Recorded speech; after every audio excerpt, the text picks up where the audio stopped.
Author, columnist, managing editor of LibertyNation.com, podcast host and conservative policy advocate. We dismiss history at our peril. Liberty Nation Radio with Mark Angelides. Hello and welcome to Liberty Nation Radio, heard coast to coast on the Radio America Network. I'm your host, Mark Angelides. On today's special edition, we are talking justice, Justice Department, justice for Hunter Biden even, and justice for Donald Trump, among other topics. It's going to be quite the show. Remember, this show is proudly sponsored by LibertyNation.com. You can access podcasts, breaking news, analysis, and a range of biting and brilliant shows to whet your appetite for freedom and your fondness for the great American Constitution. Joe Biden made more enemies than friends, pardoning his son Hunter Biden, and not just on the political right. Now, to discuss the presidential powers, what this means, the ramifications, and more, we're very fortunate to have with us, after a wee break from the radio show, Liberty Nation's legal affairs editor and man about town, Mr. Scott DeCosenza. How are you, sir? Feels good to be back, Mark. It's great to have you back on. We have had John Clark filling in the legal shoes while you've been busy with other parts on LibertyNation.com, sponsor of today's show. But I do miss you, and I'm glad to have you here. So let's talk about there have been some events in the news that seem like maybe they're worthy of talking about. It is worth your time, apparently. It is worth your time. I fully agree. Now, Scott, we've had this pardon from Joe Biden, and I think that if he had, we'll get into the main details on it, but I think if he had just pardoned him for the crimes for which he has been charged, this would have been not really big in the media. But he pardoned him for any and all crimes committed against the United States from 2014, January 1st, 2014. What do you suppose is the relevance of January 1st, 2014? Well, that, of course, is when Joe Biden was vice president of the United States, and presumably when they were able to monetize that connection to advance the financial interests, the private financial interests of people named Biden. Allegedly. So, yeah, it does seem that has been the sticking point for people who would otherwise say, well, it's his son. And we all kind of understand. For the record, I would just like to go on record as saying, for me, I wouldn't be as critical of the president's pardon of his son if he didn't. I actually just think it's helpful just to read very briefly a little bit from Joe Biden's signing statement that he issued with the pardon. And he said that he watched his son being selectively and unfairly prosecuted without aggravating factors. And how basically people who were similarly situated would not have been treated to criminal prosecution or threats of lengthy sentences. Now, I just think that without so much as a pause or breath between the Trump prosecutions, which I know we're going to talk about in a minute, and this, it would make more sense if he wasn't a total and 100% screaming hypocrite on these matters. They manufactured crimes that have never, well, let's take that back and just leave the facts on the table that even a member of the Biden administration could agree. They took facts that had never been taken to indicate criminal conduct and made them criminal conduct by indicting Donald Trump and prosecuting him, and manufacturing and aiding criminal prosecutions at the state level in multiple states. It seems like only after Donald Trump indicated in his interest in running for president again that they instituted these prosecutions, and that they were exclusively political. All decisions to prosecute are political, and these seem to be especially so. And if we consider the novel nature of the crimes that were prosecuted against Donald Trump, well, I just think that it's the biggest hypocrisy burger that's ever been invented that Joe Biden is shoving down our faces that makes it particularly odious, rather than going back to the beginning of his first term as vice president. But I just want to be on record as saying that you can find two aspects odious. That's allowed. Yeah, there's not an odious limit here. It stinks in more ways than one. Yeah, and I don't begrudge a father who, by the way, removes criminal culpability from his son. If I were subject to that culpability, I would like it for my father to do with me. And there's a lot of people on the earth that I care a lot about that it would be tempting to not pardon them for anything, whether they had done it or not, just because you had the power to do it and you care deeply, for the person.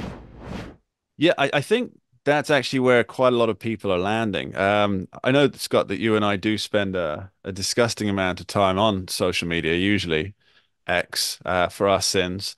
But oh, and do please check out the Liberty Nation News X account. It's good fun, plenty of content there, courtesy of economics guru Andrew Moran.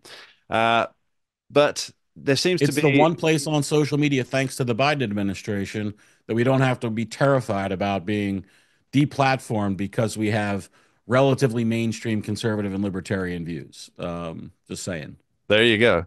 So you have on one part of the X social platform is you have a lot of people saying, well, of course he should pardon his son. And this is from the left. And then they try and equate it to Donald Trump. You are the people who elected a 34-time felon, and you're begrudging him pardoning his son. But I'm actually not hearing that argument. It's almost like a straw man argument that's being made by many, many accounts in very similar wording, which kind of suggests that there's a bit of coordination going on there, um, which we saw hugely throughout the election campaign, by the way. Uh, and what you have is people say, essentially setting up something that people aren't saying. And so they're trying to get out ahead of the arguments, but they're missing the two main points. And I think those two main points are the ones that you and I have just briefly discussed there.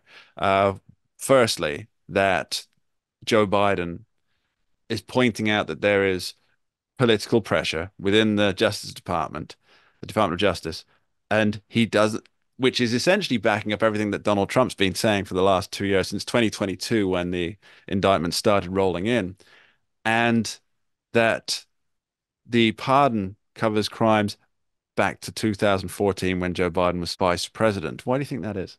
Well, I think that if you're going to, Did I set that up a little too much? I mean, if you're going to erase criminal conduct by somebody whose behavior you know well, um, and you know where the bodies are buried, you're going to draw it back to that point. By the way, I would do it since birth if it were me. No sense in leaving meat on the bone there for somebody to, go after. How does, speaking of going after, now obviously the House Republicans are still, they still seem to have Hunter Biden firmly in their sights, but now he's been pardoned of any crime. Does that mean that he can't be summoned to discuss the things? I'm sure that he still can, but would Well, he no longer be allowed to plead the Fifth Amendment? it removes a certain it removes a certain protection he has, right? Which is Fifth that Amendment, right? he cannot plead the fifth for Mm, certain crimes.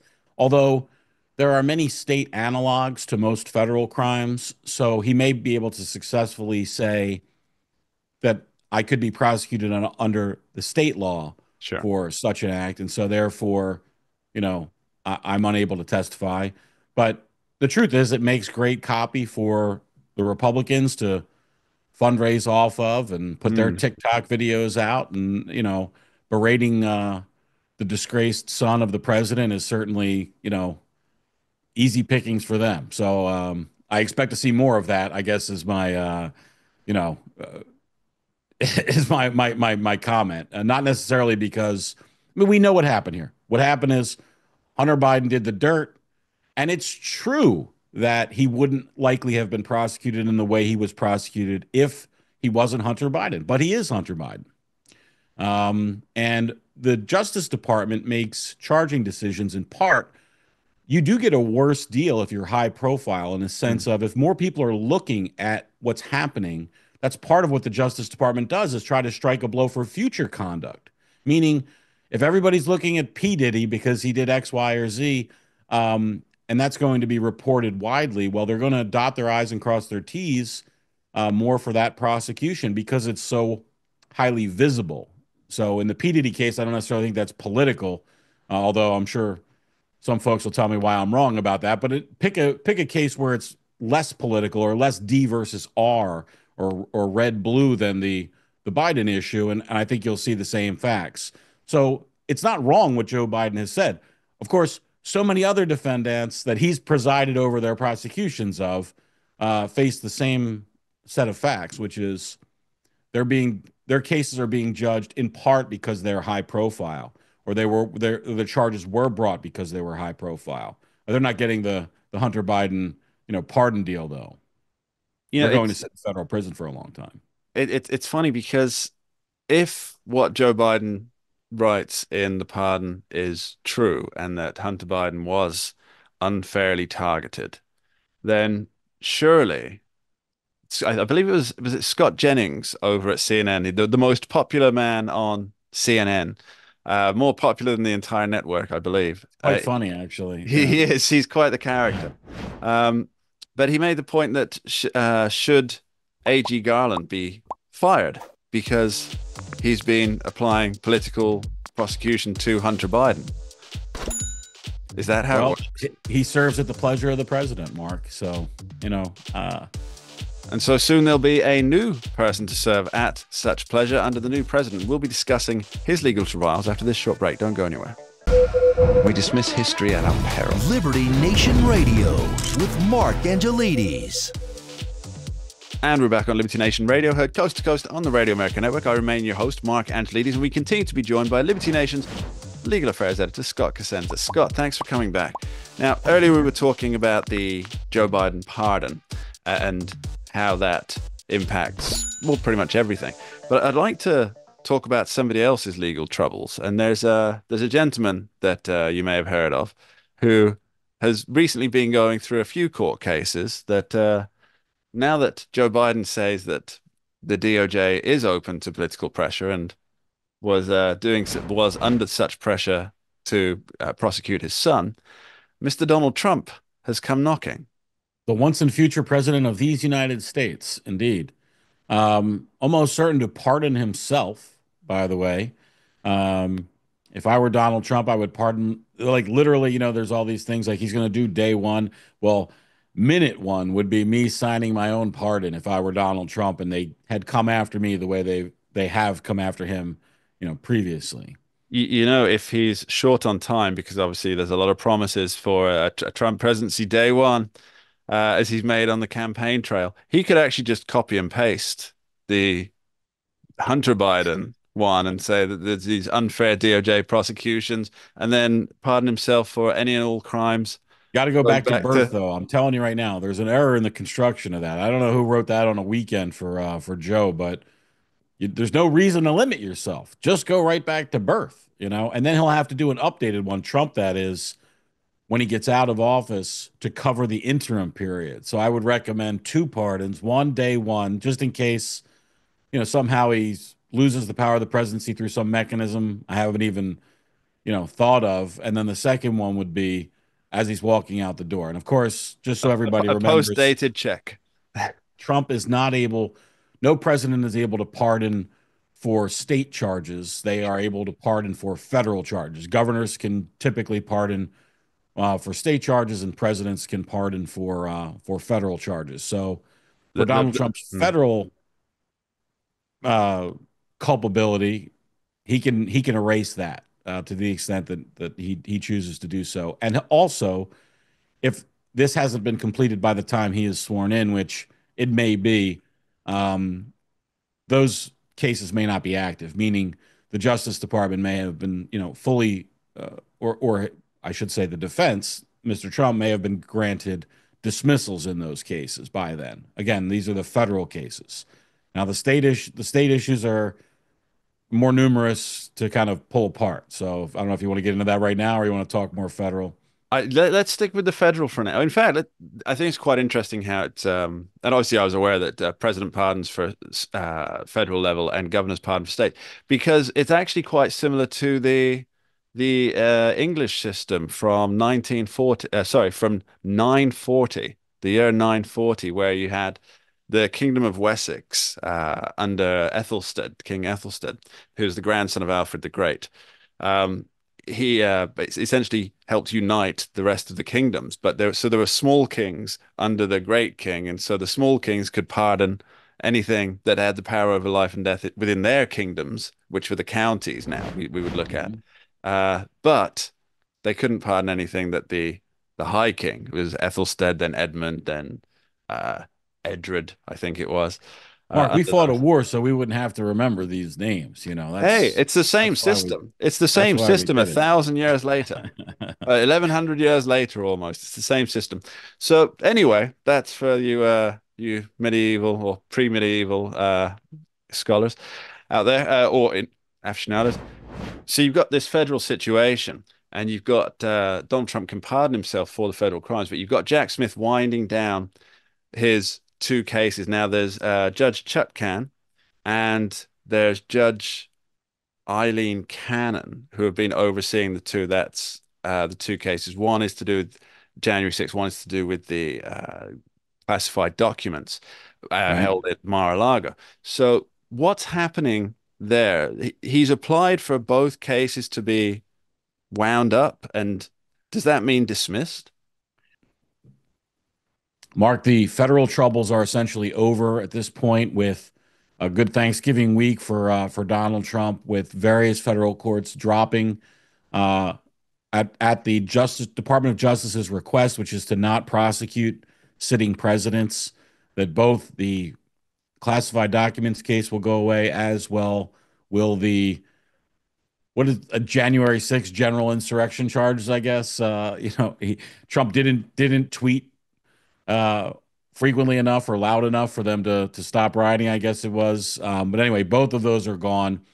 Um, but they'll be gone permanently if Donald Trump pardons himself. Some future Justice Department on some future use of some new power. I mean, we've seen how they've used power against Donald Mm. Trump to date. If I were advising the president or the president himself, I wouldn't trust them to just, go along with not resurrecting these charges. It seems like, using every possible weapon against him is what they've tried to do. And we would expect that, So the pardon is essentially bulletproofing him against future things, yes. even though he doesn't Yeah. need it for now because the cases are being wound up. Right. And That- by the way, he doesn't yeah. need to necessarily tell anybody that he's giving himself a pardon. I mean, he could literally write it on a piece of notebook paper, A McDonald's um, wrapper. and for real, and Mm. and put it in his sock drawer, and pull it out in 7 years if it's becomes relevant, something like that. So I would love to delve deeper into that because that's also the mechanism by which documents are unclassified, right? Which is well, what that launched to. I know that this is an area of interest for you, and I am interested in it too.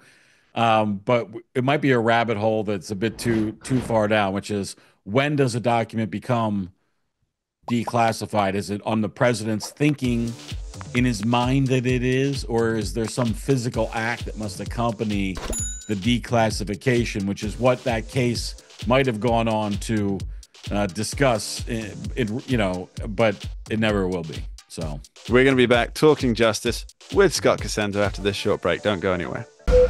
We dismiss history at our peril. Liberty Nation Radio with Mark Angelides. And we're continuing our conversation on justice and the Justice Department with Liberty Nation's legal affairs editor, Scott Cosenza. Thanks for coming back, Scott. Now, it's going to be quite the shake-up over in the various alphabet agencies and the national intelligence agencies. The intelligence community, I believe it's under the banner, the 50-odd things under the banner of that.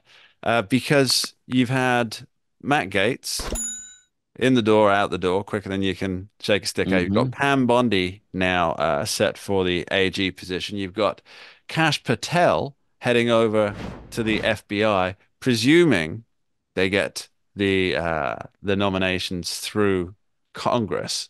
But what kind of a shakeup does it represent to have essentially all new people in, and for them to be essentially what they are, which is Trump loyalists?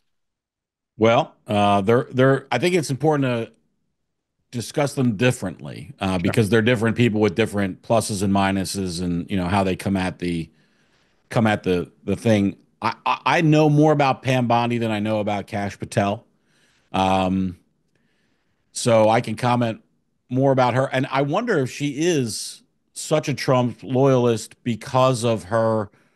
Before she was a Trump stalwart supporter, she was a stalwart supporter of Mitt Romney. And anytime I mean, those two persons are quite different in what their policy prescriptions are, as well as their personal approach to politics. And I'm just a little skeptical of somebody who is all in, Pierre for Delecto. such disparate candidates. And I wonder, gee, maybe they're just very much interested in being next to power and rather than um, sort of true believers, which I think Mr. Patel would be more in the true believer bucket. But maybe Ms. Bondi, Mm. maybe her staunch support and championing Romney's candidacy was just part of her development as a politician. There is one other thing about Pam Bondi that I would be cautious of from the anti-establishment side, which is she was the Attorney General of Florida when George Zimmerman was Mm. arrested and prosecuted for the death of Trayvon Martin. Now, um,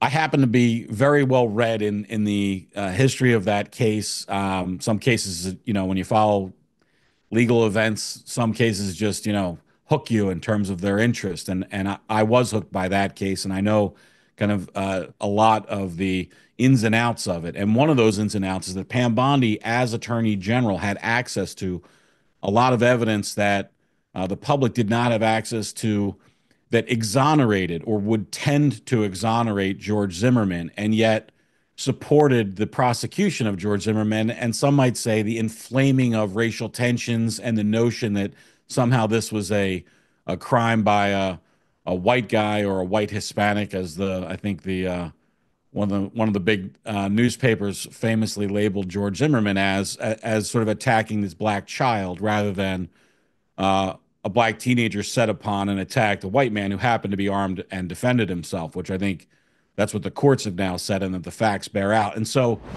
it's not a small thing if Ms. Bondi did do what she has been accused of doing by some conservative commentators, namely concealing exculpatory information for George Zimmerman. Now, the attorney general of a state is supposed to be a person who defends the rights of the citizens of that state. And, if she was unwilling to do that against the mob calling for Zimmerman's head, led by Ben Crump, Mm. then that presents a problem for her anti-establishment bona fides. And that, you know, I one would presume that the vast majority of Trump supporters would want an attorney general who stood up for the rights of of a one person against the establishment, aligned against them under false pretenses, which is what may be present there. And I just think it's a question that Pam Bondi needs to address because she was the AG in Florida at the time and had access and made these decisions. It wasn't just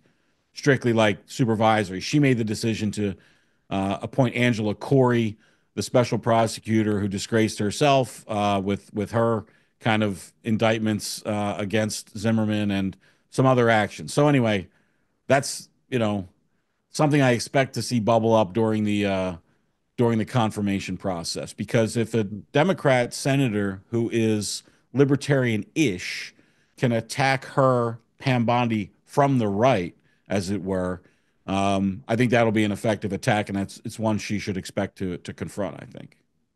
Yeah, there's going to be, I think, I mean, the storm is already brewing within the media, and what we're finding is that there's various lines of attack that they're testing out, they're road testing with the public because these confirmation hearings will be public affairs, and each senator will be looking to make his or her mark on the proceedings. They want to either be the person who championed this person to get them into office, or they want to be the person who brought down Trump's candidate. And I think they're being road tested quite a lot in the pages of the media at the moment to see what will be an effective line of attack. Now, so if the confirmation process is completely drawn out, as would be a fairly decent political tactic for the Democrats at this time, what can Trump do in terms of appointing an acting director to these agencies and federal officers? Well, there's a complicated series of federal laws and regulations that concern this, some of which Trump may try to challenge with his actions, meaning, these things haven't been borne out and tested in the courts. And we'll see if maybe Trump has an appetite to challenge them. But one of the things he could do, for instance, I believe, is appoint, for instance, Matt Gaetz as attorney general, as acting attorney general, Hmm. even as Ms. Uh, Bondi is uh, up for the permanent position. Because of the way the rules are written, that they don't want current nominees who have never been in the agency to serve as an acting as a replacement for the actual confirmation process. The impetus is to have him submit candidates to the confirmation process rather than avoid it. But we'll see, how Donald Trump is able to use the system to implement his own ideas of what should happen there. The palace intrigue increases. Scott Casenta, thanks ever so much for being with us today. Thank you, Mark. We dismiss history at our peril. Liberty Nation Radio with Mark Angelides. The age of technology is well and truly upon us, but surely there must be more to advancing technology than getting our eyeballs hooked on Netflix. Now, I'm very fortunate to have with us to discuss the technological advancements and how that might play a role in the upcoming Trump administration, especially with the creation of the Department of Government Efficiency. We're very fortunate to have with us John Bright, who's the founder and CEO of MedClaims Compliance Corporation. And he's got some, as far as I'm concerned, some very fascinating things to tell us about what he's been doing to develop a new algorithm that will impact med claims. John, thanks for being here. You're welcome. Thanks for having me. So, John, would you like to tell us a little bit about your algorithm and what it does? Sure. I'm an old Silicon Valley guy from the 90s, and I developed an electronic medical record system in around 2002. And in the process of doing that, toward the end of that decade, the Medicare mandate that started in 2010 caused electronic medical record functionality to become more complicated. And to get the certification for Medicare for my software, I had to comply with what Medicare wanted and the functionality requirements for that mandate. But I knew as a software designer architect from the 90s, I knew it was going to destroy usability for clinicians and they would be challenged in trying to switch to more complicated software EMR systems in 2010 and 2011 and beyond. So I sold the company and started looking for a solution to the problem of electronic medical records. And that's how this all got started. And now the algorithm that you've developed, this is being debated in Congress at the moment as part of an uptake. Is that about right? Yeah, that's right. So during Trump's first administration, Medicare reached out to us and realized what the technology at that time in 2016 was capable of doing. I uh, started it in 2012, so 12 years ago, right? And I made it work to where it would generate medical records in an ambient, conversation between a patient and a patient and a physician. So I could build a chart, and then in 2014, my physicians who were all in Nevada and California at the time asked me to start coding for them, the claims coding because of the ICD-10 change deadline. And I incorporated that into it at that time as a result. And so now I'm doing the medical record of live encounters between Medicare beneficiaries and their contracted physicians with Medicare. And now I'm coding the claims. And so I just said, well, I'll just go one step further and build a rules engine on the back end of it that will advise the physicians about compliance guidelines that they're in or out of, like medical necessity requirements and so on. So I built the whole thing end to end, and that's how Medicare found out about it. So Okay. So let me just clarify this for my own benefit more than anything else is essentially what happens is you have data gets collected from, as you say, ambient conversation with between a physician and a patient. and then Right. it feeds it into the system. It builds almost like a mosaic image of what the patient requires based on what the physician suggests, and then it feeds that through the Medicaid compliance systems, and that comes out with um, a set of either figures and or recommendations. And essentially what that does is that cuts out everything in between, which cuts out all the back and forth and negotiations. Is that right? Yeah, yeah, that's one way to look at it. So, in the United States, Medicare has very well published and Mm, accessible guidelines for everything, claims compliance, coverage determinations, medical necessity requirements, and reimbursable codes, right? So, with all that being in the algorithm, if I capture the point of care conversation between the beneficiary and the provider, and then I had to teach doctors how to talk to a patient in such a way where they were getting from the patient what they needed in the medical record. Like one example would be a physical examination. So if your doctor's examining you in their exam room, they'll do a respiratory exam and tell you to breathe in and breathe out while they have the stethoscope on your chest or your back, listening to your lungs on both sides. But then they turn to the electronic medical record and just input the findings without really saying a whole lot to the patient. sure. So, what I taught my doctors to do was tell the patient exactly what you're finding in the respiratory exam. Are their lungs okay on both sides? Are they clear? No wheeze or rails, or you don't hear congestion? Well, then tell them so I can capture that and turn that into your note for you that you're required to input in the EMR for Medicare. Okay. That worked very well. Yeah. Well, it seems to me to be a almost a point of necessity that doctors should say if they hear something in your lungs, rather than turn around and write the notes, they should let you know what it is. I mean, I get Yeah. they don't want to overload a patient with too much information, but it's the Yeah. patient's body, right? They Yeah. kind of need Yeah. to know. So, yeah, usually if when they do have that discussion, it's about something that's, an abnormal finding, something that they hear that's Sure, maybe wrong, or they'll do the exam and say, okay, your radial pulses are normal, your heart sounds good, regular rate and rhythm, no murmur.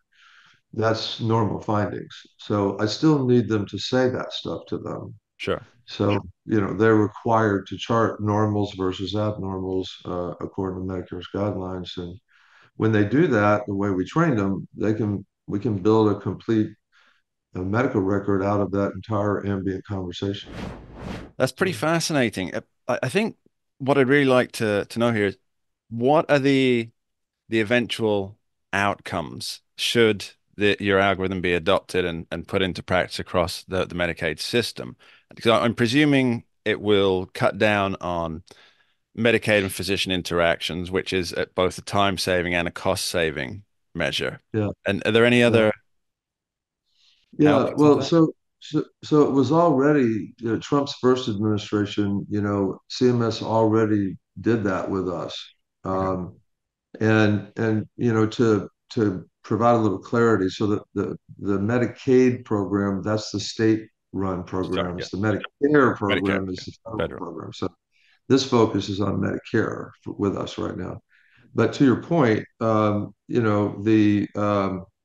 the point of care capturing structure of the medical record, and then the coding for the billing, the claim they're actually going to send to Medicare, and then the compliance checks that the provider's made aware of. See, we make them aware. Mm, My application is deployed. It's a piece of software on an iPad, and they just a little iPad Mini, and they bring it in the room and turn it on, and it listens, right? Makes a recording, and then I take that recording and process it through the algorithm. It generates the note, creates the coding, and it runs a compliance report, gives it back to the doctor.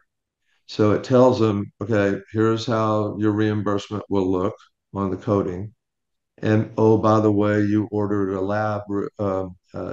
laboratory test for this patient, but when we compare that to the patient's diagnosis, which you told them they had, the medical necessity for that test doesn't line up. So here's a little advice for you that if this claim gets reviewed, it will probably get denied as a result of that. So that's called compliance advisory. So we give it to them right there at the point of care, and they know before they build a claim, how to stay in bounds, if you will, with their contract with Medicare.